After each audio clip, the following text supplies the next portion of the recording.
Hi, this is Francis from Easel. Today we're going to be talking about how to add material to your Easel account.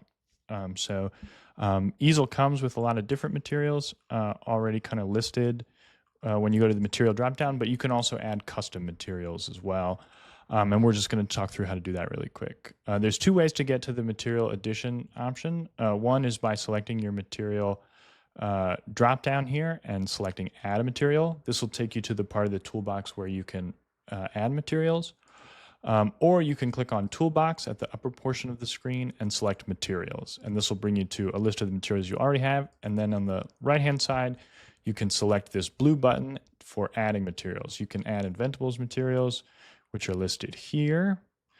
Or you can add a custom material and you can name your material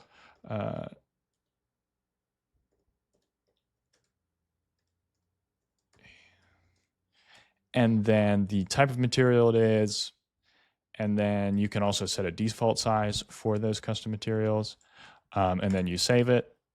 Oh,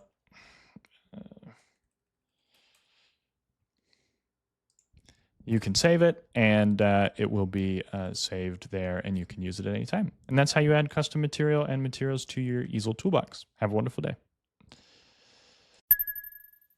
To learn more, head over to easel.com.